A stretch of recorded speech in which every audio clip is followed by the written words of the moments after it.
Hi everyone, thank you for coming to our district meeting tonight. Me and my two colleagues, Miss Young and Miss Owens, are here with me, and we're just going to be going over a couple concerns we had regarding dress code and want to make sure that everyone is uniform all across our district, whether it's with our private schools, with our public schools, or whatnot.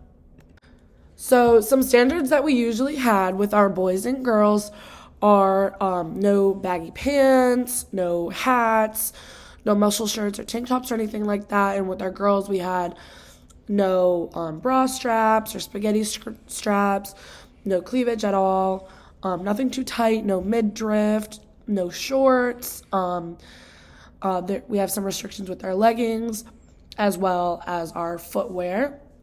We just wanted to give you some examples of some of our restrictions that we had. Another thing we wanted to highlight was the restrictions regarding hats, headscarves, and hijabs. Obviously, these are religious things, and we wouldn't want anyone to feel uncomfortable or unsafe in our schools. We want to make sure that everyone is comfortable and they can wear headscarves or hijabs if they feel the need to regarding their religion. Okay, now I'm going to talk about the private school restrictions. So for the most part, they're pretty much the same for kindergarten and grades 1 through 5. We have different options such as like the skirts or the jumpers, and most of the students need to wear either knee-high socks or tights or leggings underneath. There are certain colored shoes that you need to do and like match your uniform, and like the sweaters and the sweater vests also need to be of the school colors and match your uniforms. Now, for the middle school restrictions, they're pretty much the same with the skirts, but there's no jumper option. They still need to wear the school sweaters and the school vests with the socks or the tights with the shoes that match. But as we all know, once you get to middle school, the restrictions are a little bit more heavy, and they often will dress code you more often than you are when you are in elementary school. Now, for the boys, the dress code is usually the same for grades K through 8. They have navy blue slacks or whatever the color of your school is. They also have the belt that's required, the shirts, and the sweaters or sweater vests. No shorts, obviously, just pants.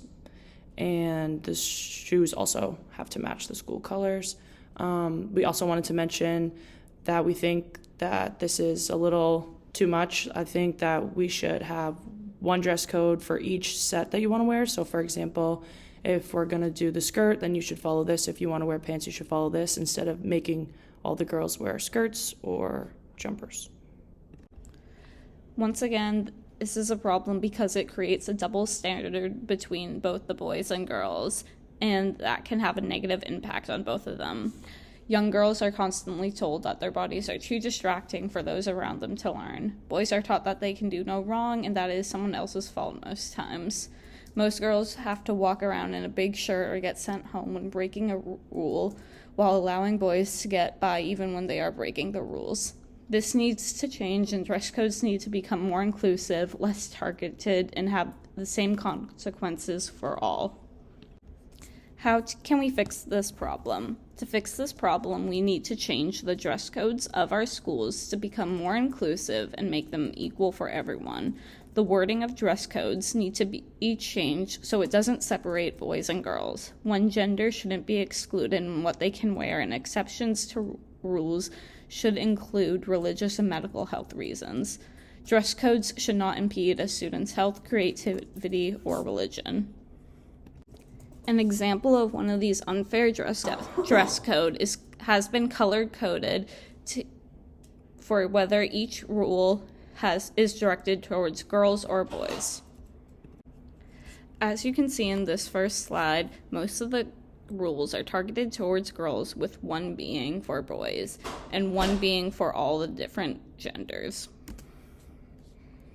This next slide, once again, has more targeted towards girls, but does have more for both boys and girls, with one rule targeting more towards different races for the headscarves.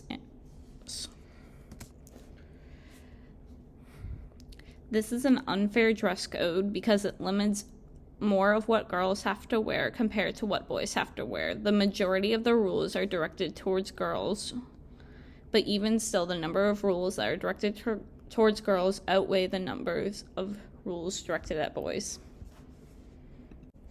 Once again, we want to say thank you for listening and coming to our district meeting. We just want to remember to be mindful of our dress code and let our students be comfortable while they learn.